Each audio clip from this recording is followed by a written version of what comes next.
We too can go through mental health issues, and you're not weak. If you are experiencing mental health concerns, you are not less than. It happens to all of us.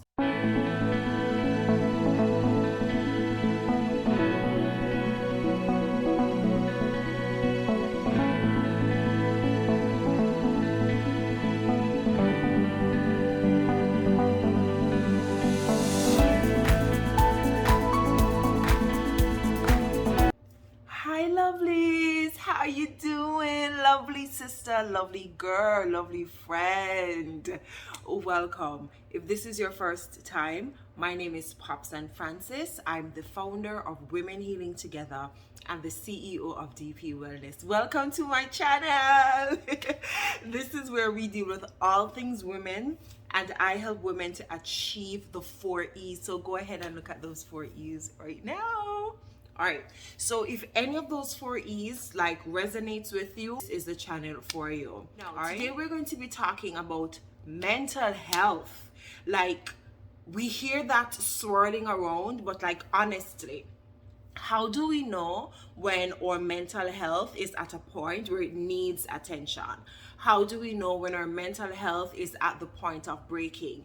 This is what we're going to be talking about today. So 6 ways to know if it's time to address your mental health. As I always say, let's begin. I would say in like recent years, mental health has become a hot topic. A lot of persons are addressing it. We have a lot of mental health specialists and therapists now, and this need has really been highlighted and brought to the fore since the pandemic, when we were really in our houses, we were separated from family, from friends, from our communities. But the truth is that we have had the need for mental health from the beginning of time, but we have never really paid much attention to it, especially persons who are from the Black and brown communities. It was not something that was emphasized. So I'm really happy that we are at a place right now where we're realizing that mental health is just as important as our physical health, as our spiritual health, and other aspects of our well-being. So let's dig in and share. I'll share with you 6 signs that you should look for to really know that it's time to take a break and to actually address my mental health. Number 1 is internalizing. Are you that sister who says, I don't need to talk to anybody, I don't need to share my problems, I don't trust anybody, so I'm going to keep it all in? Does that ring a bell? That may be a sign that you need to address your mental health. Internalizing, think about it like building pressure on the inside. We do have these desires, we do have these concerns, we do have all these issues going on, and they are not decreasing. Every single day, life brings its own challenges. And if we are not provided an outlet to release those issues and those pressures, we just continue to compact other issues on them. And then, you know what is going to happen? After a while, we are just going to explode. Like, literally, sister. Let me not say literally, but like, because we don't literally explode. Well, we don't, right? So, think about it. Have you ever had a situation or a moment in time where you just lost it? Like, you just lost it. You were screaming, or you were breaking things, or maybe you were lashing out at someone. And most times when that lashing out and that explosion happens, it's usually on someone who doesn't deserve it. That may be as a result of internalizing. So check that. Are you having the issues? Are you having the concerns, but you're not voicing them? You're compacting them layer upon layer upon layer. That is not healthy. Number 2, assuming the worst. I mean, developing a habit and a modus of operation where you are always assuming the worst. And I'm not talking about our maternal instinct. I'm not talking about that sixth sense that we have been given by God. I'm not talking about that intuition. I am talking about always looking at the negative. We're always looking at the worst scenario. Some persons may call that catastrophizing.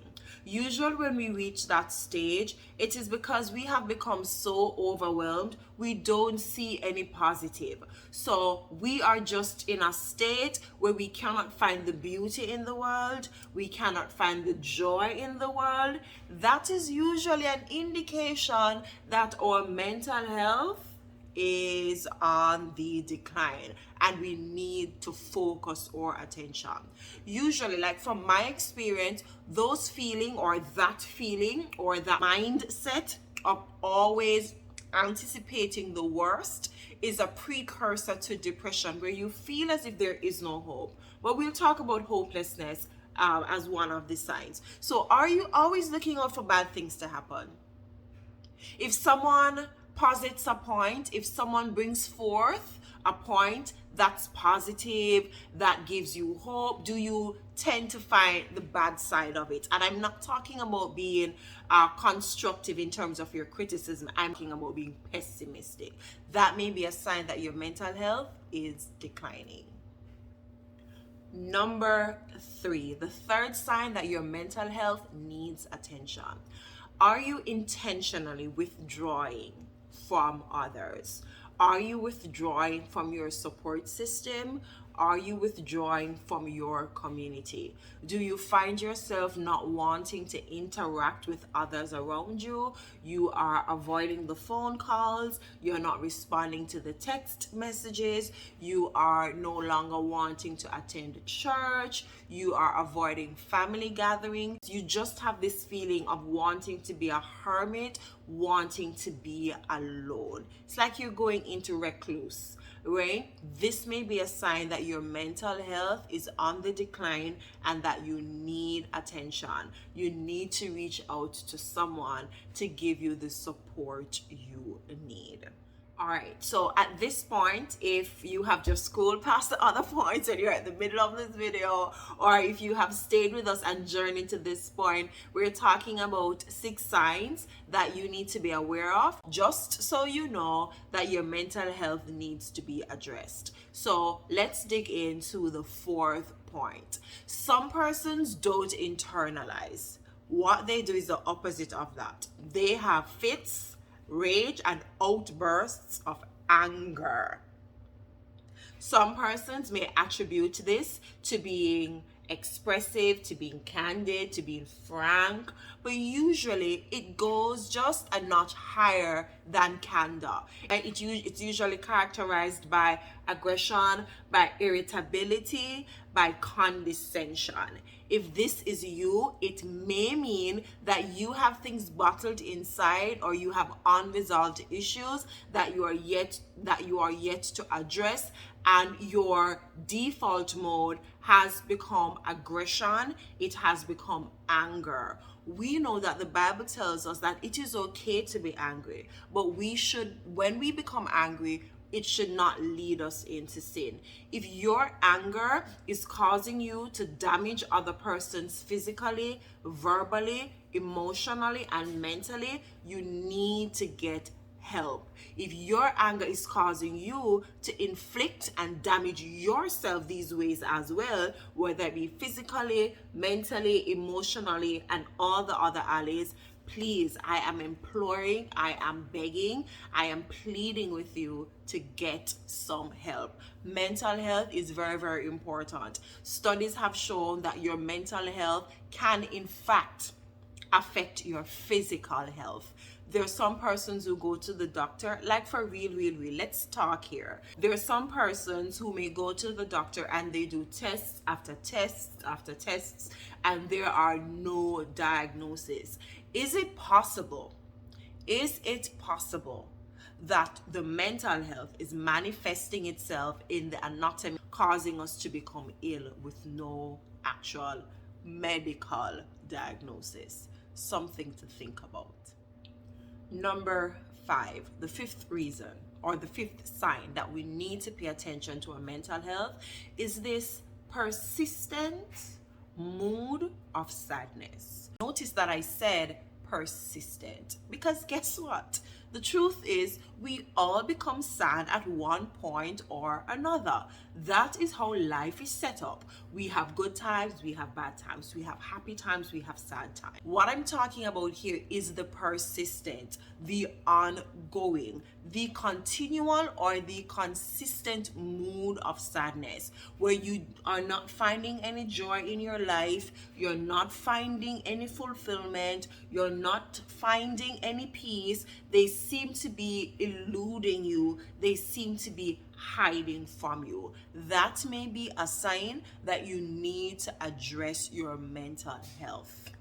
I believe that one of the strongest components of the woman is her mental health. It's our mind, our ability to problem solve. It is our ability to make something out of nothing. It is our ability to look at other persons and just to conceive ideas and thoughts and projects and all of those things to help them become their best. So though we have all of this niceness going on, the nice hair, the makeup, we have the nice body, yes, we're blessed, right? We look good.